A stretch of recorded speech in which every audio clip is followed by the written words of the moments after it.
जब दिखने लगी हार तो इंडिया ने तय किया कि वो कई टीवी चैनल की डिबेट में नहीं जाएंगे। दरअसल उनको दिक्कत अपनी हार से ज्यादा उन एंकर से जो उनसे कड़े कड़े सवाल पूछते हैं। विपक्षी दलों की बैठक में एक बार फिर बात नहीं बन पाई। ये 5वीं बैठक थी और एक बार फिर पेच ऐसा फंसा कि सुलझ ही नहीं रहा। नीतीश कुमार की पार्टी खुद इस गठबंधन से धीरे धीरे अलग होती जा रही है। नीतीश कुमार की पार्टी जेडीयू और सीपीआईएम को पहले किनारे लगा दिया गया। खबर है कि अब ममता बनर्जी भी बहुत नाराज हो गई हैं, क्योंकि कोऑर्डिनेशन कमेटी की बैठक में एक ऐसा प्रस्ताव आया जिससे टीएमसी आग बबूला हो गई। अब जेएमएम को भी किनारे लगाने की तैयारी चल रही है। दूसरी तरफ विपक्षी दलों के धड़े इंडिया का कहना है कि सीट शेयरिंग का फॉर्मूला स्टेट लेवल पर निकाला जाए। इसका मतलब यह हुआ कि हर स्टेट में कौन सी पार्टी कितनी सीटों पर लड़ेगी, यह उस स्टेट में उस पार्टी की ताकत को देखकर तय होगा। दिल्ली में इंडिया गठबंधन की 14 सदस्यीय कोऑर्डिनेशन कमेटी की बैठक जब हुई तो इसकी सबसे मुश्किल चुनौती भी दूर नहीं हो पाई और सारे दलों को समझ में आ गया कि सीट शेयरिंग पर समझौता आसान नहीं रहने वाला। इसी बीच नेशनल कॉन्फ्रेंस के नेता उमर अब्दुल्ला तो ऐसा प्रस्ताव लेकर आ गए कि सारे दलों का सिर भारी हो गया। उमर अब्दुल्ला चाहते हैं कि जिन सीटों पर पहले से ही इंडिया के घटक दलों का कब्जा है उन सीटों पर बातचीत ना हो।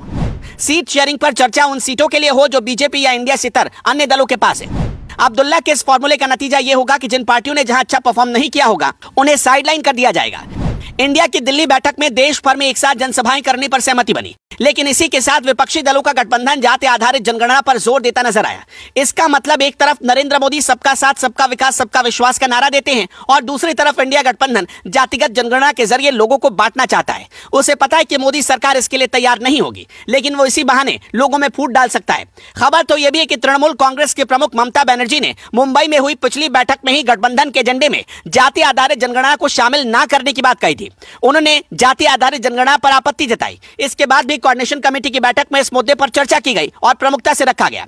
दिल्ली बैठक में उनका कोई प्रतिनिधि शामिल नहीं हुआ। इंडिया गठबंधन के लोगों से जब सवाल पूछा गया कि क्या तृणमूल ने जाति आधारित जनगणना पर अब रुख नरम कर लिया है, तो कोऑर्डिनेशन कमेटी के लोगों ने कहा कि वो टीएमसी और सीपीएम दोनों से बात करके उन दोनों को मना लेंगे। हालांकि एक खबर और आ रही कि जिस दिन ये बैठक हो रही थी उसी दिन ममता बनर्जी के भतीजे अभिषेक बनर्जी को ईडी ने समन भेज दिया और उन्हें ईडी के सामने हाजिर होना पड़ा।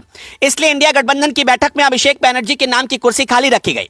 वैसे दोस्तों, आप में से कितने ऐसे लोग हैं जो ये मानते हैं कि इंडिया गठबंधन की इन बैठकों से नरेंद्र मोदी 2024 में प्रधानमंत्री नहीं बन पाएंगे? क्या ये गठबंधन नरेंद्र मोदी को तीसरी बार सत्ता में आने से रोक पाएगा? हमें अपना जवाब जरूर बताइएगा।